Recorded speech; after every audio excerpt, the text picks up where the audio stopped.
Thank you. You're welcome. You're so jangly. You're like a janitor.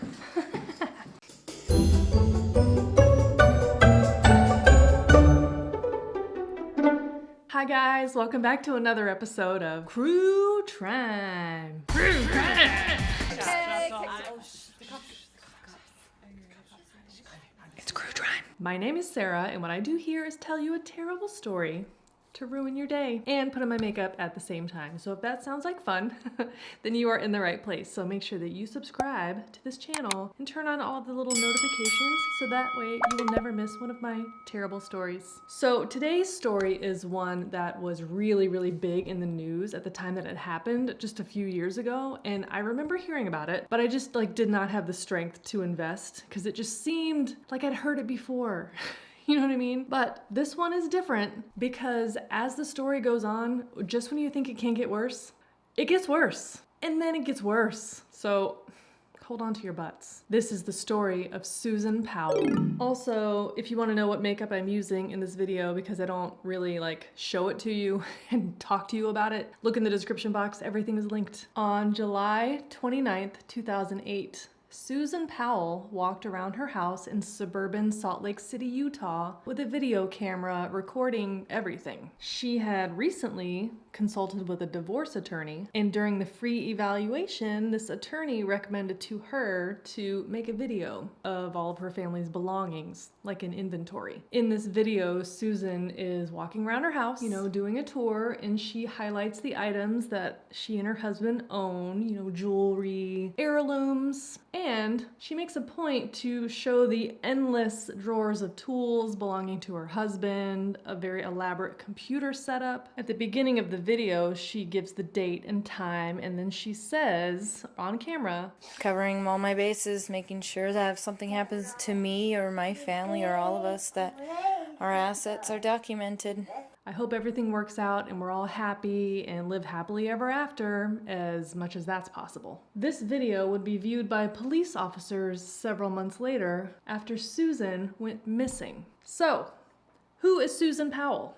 I'm glad you asked. Susan Marie Cox was born on October 16th, 1981 in Alamogordo, New Mexico, to Judy and Chuck Cox. Susan and her three sisters lived in Alaska for a time when they were very young, but they later relocated to the Seattle suburb of Puyallup. Am I saying that right? As a girl, Susan was all-American. She was a great student. She liked to ride horses. She was very smart and very friendly, energetic, and pretty devout in the Church of Jesus Christ of Latter-day Saints, aka LDS, aka the Mormon Church. After high school, Susan got her cosmetology license and sometimes worked in a salon. And in November of 2000, 18-year-old Susan was hosting a dinner for church singles when she met a fellow Mormon single, ready to mingle, 27-year-old Josh Powell. Josh Powell was born on January 20th, 1976 in Puyallup, Washington. If I'm saying it wrong, I'm sorry. I watch a lot of videos of people saying it, and I'm just saying it how they say it. Puyallup? Today, Junior? Puyallup. Hang on. We want to see Puyallup come to know Jesus. We want to see our church filled with people in the Puyallup River watershed. And then we've had Puyallup? films. Puyallup is out of our marketplace. Puyallup. Puyallup High School, where all boys play football. Puyallup is the first city in the state of Washington Puyallup. to receive the Puyallup. World Health. Listen, okay, I'm gonna go with Puyallup.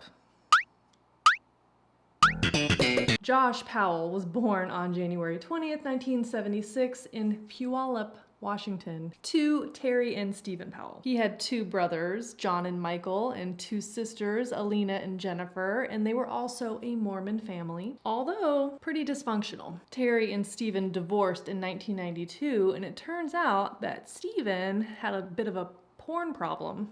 Not a Christian!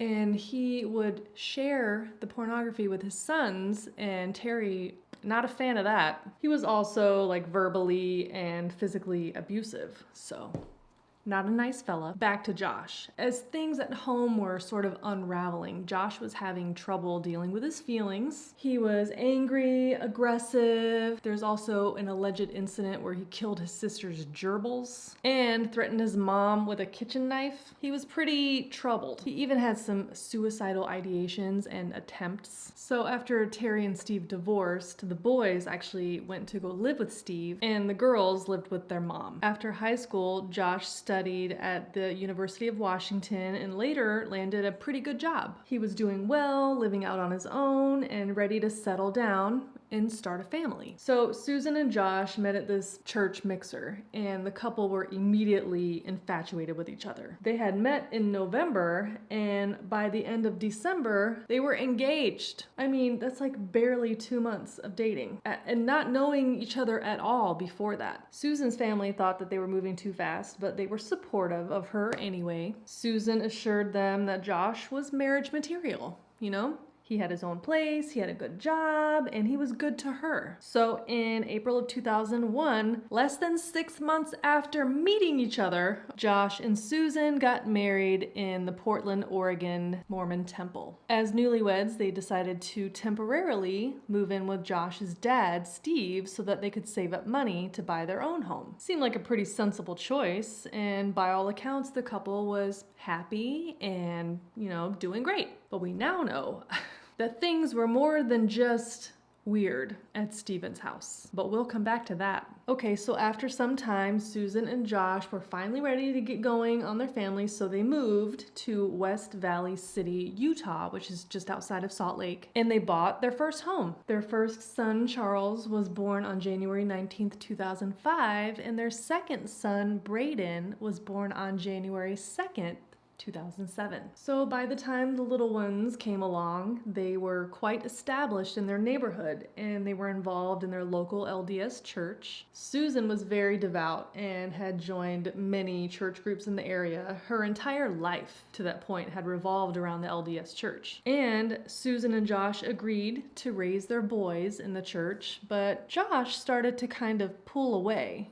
And he stopped attending services, which caused stress in their marriage. Also, Josh's employment wasn't the steadiest. When they'd first gotten together, he was established and doing well, but now he couldn't keep a job. Susan was actually working at a local bank, a Wells Fargo branch, and she was the primary breadwinner, which isn't necessarily a bad thing, but that's not the traditional dynamic in an LDS marriage. At least not then. Also, Josh was spending a lot of money, plunging them further and further into debt. And in 2007, after Braden was born, Josh had to file for bankruptcy. In the research, it also makes note of Josh's behavior toward Susan, like disengaged, not affectionate. He kind of like ignored her. Not good. So as time goes on, the couple is arguing more and more, and Josh's behavior starts to, escalate. He would break household items. He would break Susan's belongings in anger. And remember that inventory video I talked about earlier? Well, in that video, Susan specifically showed items,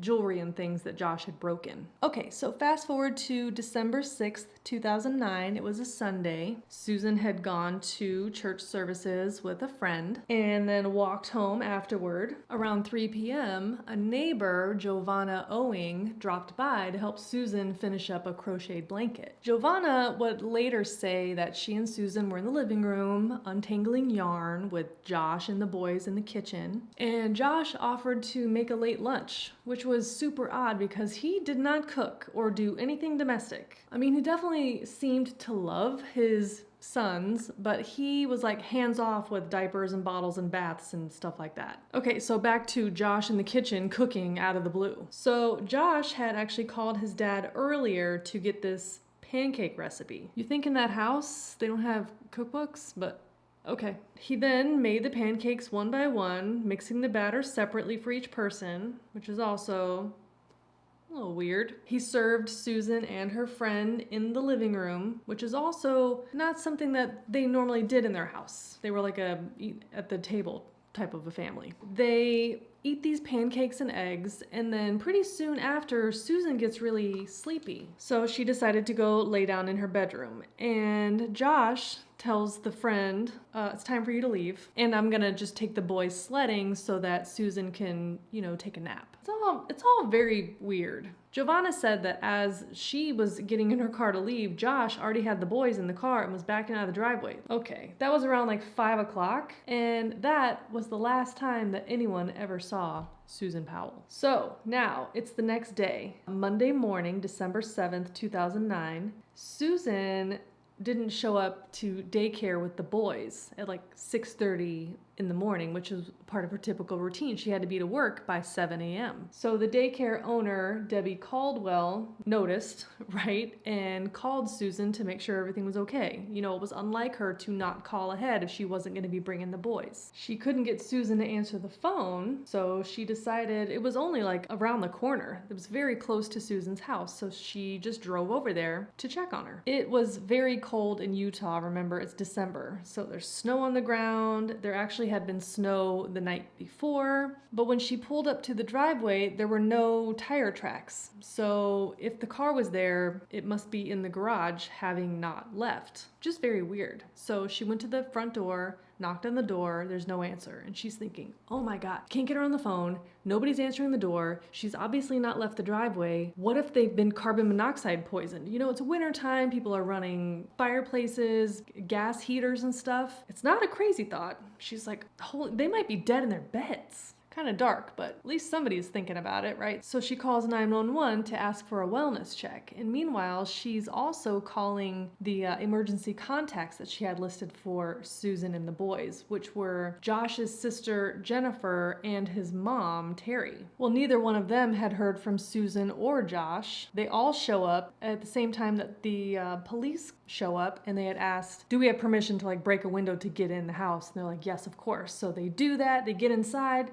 Nobody's home. But interestingly, the car is not there either. Once inside the house, there was nothing crazy. There had not been a struggle. There wasn't any blood or anything, nothing wild. But they did find Susan's purse with her wallet and keys and ID cards, credit cards, all of that stuff was there on the table. Where could she have gone without any of that stuff? That's important. There were also a couple of box fans pointing toward wet spots on the carpet. So hours later, Josh finally called his sister Jennifer, and she's like, oh my god, what a relief. You're okay. Where are you? And he explained that he had taken the boys on an impromptu sledding/camping trip the night before. And Jennifer's like, okay, I guess that's something that he did sometimes. Sounds weird to me, but I guess it's not weird for him. He was a weirdo. But Jennifer asked, well, where's Susan? And he's like, I don't know, at work? And she's like, no. She didn't show up at work today. She didn't show up to take the boys to daycare, which makes sense if they're with you. What the heck? So after that phone call, Josh called Susan's phone and didn't reach her, but left a voicemail saying he had gotten his days mixed up. He had taken the boys on this impromptu camping trip thinking that it was Saturday night, not Sunday night. And he would be home soon. He was heading back. So Josh finally returned back to their family home around 5 p.m. And of course the police wanted to speak with him, and he agreed, but he insisted that he bring the boys with him. To be clear, there were family members around that could have held on to the boys while he was talking to the police about where his wife might be. It's clear now that he was sort of using these kids as buffers, like as distractions. So when the police would ask him questions, he could just sort of pay attention to the kids in the room and not sort of answer the question. You get what I'm saying? So Josh didn't really have much to tell the investigators. He just said that he and the boys went camping in Simpson Springs. The boys were only 2 and 4 years old, as I mentioned. It had been blizzard conditions the night before, and it was a school night. He claims that he just simply mixed up the days. Sure, Jan. Susan had gone to church that day, which happens on Sundays, but okay. Josh's sister would later say that him taking those kids on some overnight rando camping trip in the car was just something that he would do, but Susan would never have allowed that to happen with the blizzard conditions and that late at night. It was like a midnight, just nighttime camping trip. It's weird. When the officers asked Josh where they might be able to find Susan, he was just not helpful. Also not bothered. that she was missing. He's like, I don't know, the beauty supply store?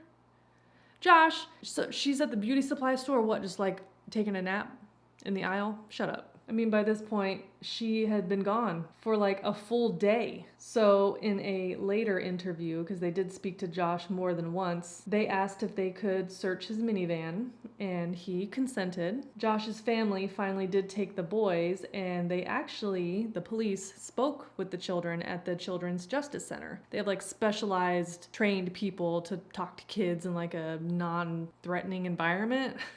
Anyways, Braden was only 2, so he wasn't saying a whole lot. But 4-year-old Charlie told them that he had gone camping with Daddy and brother and Mommy, but Mommy didn't come back with them. So your mom stayed at the park?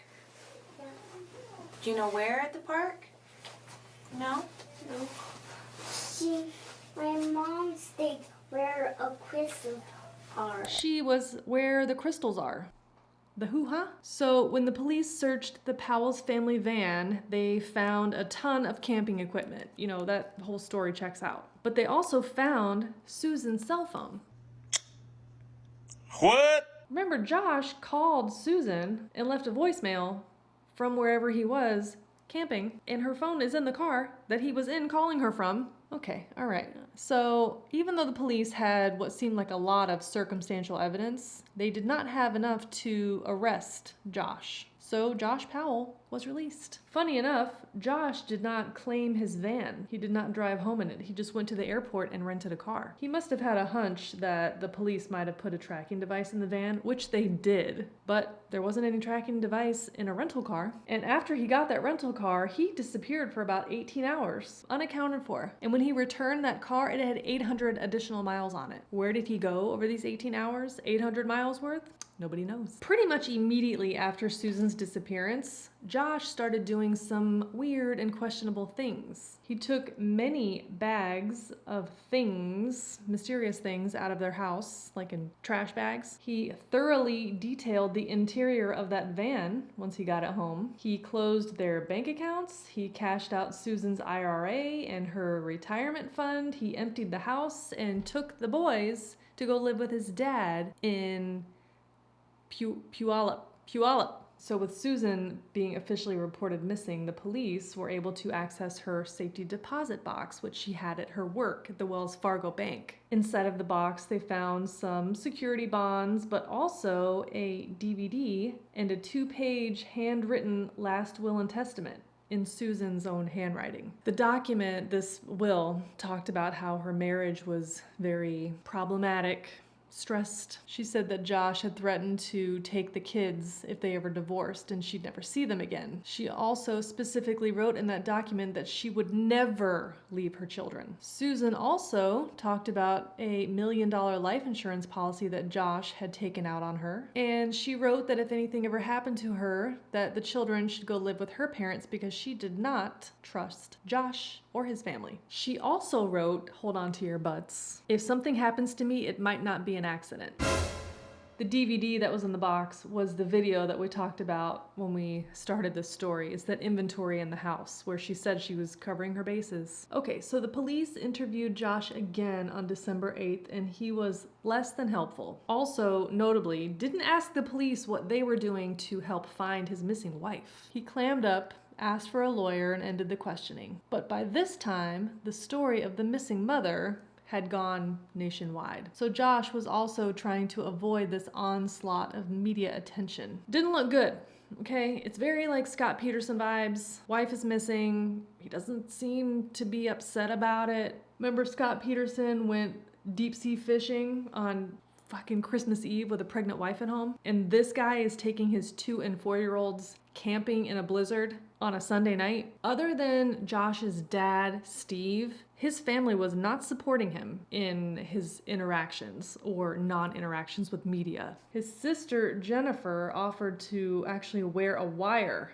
to try to get Josh to confess or give some kind of information about what happened to Susan. Where is she? So by this time, remember, Josh is holed up at their dad's house. So his sister had gone to the dad's house to talk with Josh, and Steve kind of like figures out what's going on and gets really upset and throws her out, calls her a bitch. Okay, so the investigation is going on. The police have searched the Powell's family home. They removed some items, including a personal computer, and the media attention was just really growing. Meanwhile, Susan's church network and friends were holding candlelight vigils in Utah and Washington to help keep the focus on finding her and bringing her back. So, fast forward to February, it's been a month, almost 2 months, since Susan's been missing, and Susan's family held a news conference in Puyallup to reveal the problems within the Powell's marriage, and that Josh was controlling and abusive, and Susan had been making plans to leave. So on August 24th, 2011, Josh finally agreed to do an interview on camera, and he sat down on Good Morning America. Did you have anything to do with the disappearance of your wife? No. Nothing? Nothing. When he was asked about what happened the night before Susan disappeared, he wouldn't talk about any of it, claiming that his attorneys had advised him to not speak on the matter, blah, blah, blah. Josh's dad, Steven, was actually with him at the interview, and it seemed like he really wanted to talk. And the interviewer was like, bro, like, this is not about you. We don't care about you. But he insisted, saying, no, I've got some really important things to say. They talked to him, and here's where it gets worse. Steven told the interviewer that he believed that Susan had run off with another man because Susan was very, very sexual with me. She was very flirtatious. I mean, I'm her father-in-law, and she would do a lot of things that I mean, she was just, she did it, I did. I mean, we interacted in a lot of sexual ways because Susan enjoys doing that. Yeah, he said they had a sexual interaction and that he enjoyed it. It was things like if she was gonna pass the kids to him or get the kids from him as he was holding one of the boys, she would brush her boobs up against his hand, and he liked it because it was warm. I mean, this so gross, it's so gross. I mean, this is his son's wife who's missing. The mother of his grandchildren who's missing, and he's saying these things. It's so icky, but if you can believe it, it gets worse. So after Steven's bizarre claims on Good Morning America about like what a hussy, flirtatious slut Susan was, Steven and Josh decided that they were going to try and discredit Susan. Josh had nothing to do with her disappearance. She just ran off to go be with another man because she was such a hussy. They started publishing parts of her journals on a website. Well, the cops quickly got a warrant to collect these journals because they outlined, you know, timelines and interactions with people and the state of their marriage. So the police very quickly get a warrant to search Steven's home where these journals are now located, and they were able to clear him as a suspect because he had an alibi. But they found a lot of really weird and creepy shit. So in Steve's home, there was a lot of graphic, violent, like pornographic type of art and other materials. Remember, the children are living there. They found gallon-sized bags of toenail and hair clippings. Steven had in this locked filing cabinet what amounted to like a shrine to Susan, but not in the way you think. You might be picturing photos, candles, maybe a few mementos and trinkets, but no, he had filing cabinets filled with, yes, photos, but also endless video recordings of her. Recordings where it's very clear that she doesn't know she's being recorded. And also photos where she doesn't know she's being photographed, like sliding mirrors under bathroom doors type things. There was also a catalog of Ziplocs, like Ziploc baggies, containing items like clothing, dirty underwear that he had taken from her, the contents of her bathroom trash, like discarded cotton balls, used lady products. No, don't like that. Carefully stored individually in these Ziploc bags, labeled. You guys, at this point, I was like telling Tyler the summary of the story, and he was like, I've heard enough. I don't need any more. We're good. This creep would make videos of the items that he took from Susan, like her clothing. He would lay out the clothing, and then he would narrate what he would do with the clothing, like rub her underwear on his face and stuff. Here are the panties I picked up out of Susan's laundry. God, They smell so nice. So the man is like 100% certifiably obsessed with Susan. Out of touch with reality. He was under the impression that anytime he was with Susan or saw Susan, she was hitting on him, that she was interested in him. She did that for me. That was good. God, I worship her. She just turns me on. I'm in a perpetual state of turmoil when she's around. Apparently, when the newlywed couple lived with him right after they got married, it escalated, like just through the roof. He actually confessed to Susan his feelings on camera. They have a recording of it. You can't see them in the frame, but you can hear them talking, where he's like, I'm in love with you. When I was rubbing your feet earlier, I became very aroused. It seems like you were very aroused too. Like, this is definitely reciprocated. And Susan's like, I don't know what you're talking about. I don't know where you're going with this. I'm married to your son. No.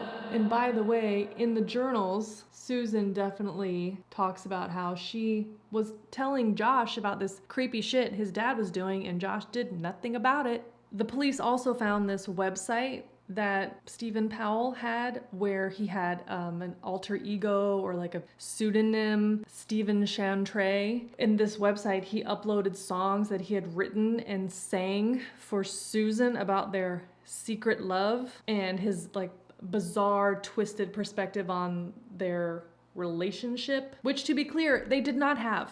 She never did anything inappropriate with him. He's just cuckoo.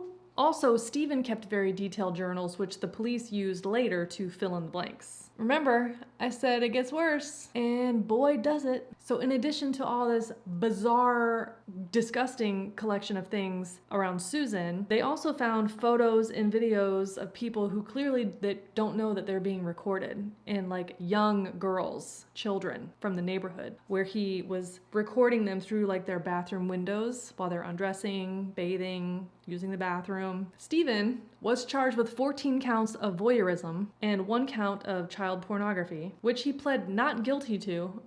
But he was found guilty on all counts, and he was sentenced to 5 years in prison. He ended up serving a whole 30 months in prison. But a year after he was released from those 30 months, he died of a heart attack. So good riddance. And that's on period. Bye-bye! But back to the fallout from the search of Stephen's home. So Child Protective Services removed the Powell children from the house, and they went to go live with Susan's parents, the Cox family. The investigators felt like they finally had enough evidence to arrest Josh in connection with Susan's disappearance, but the district attorney said that they had to wait 12 full months because there was no body. Also, I need to mention that while this absolute circus is happening, investigators are still following up on all leads. They're out in the desert searching for Susan. They're searching all these areas in Utah and Nevada and Idaho, and they were using human remains detection dogs, and they were scouring these abandoned mines because a witness had come forward about a conversation they'd had with Josh where he very flippantly said that the best place to hide a body would be in one of those mines. Great, awesome. Cut to February 5th, 2012. Josh has a hearing in family court about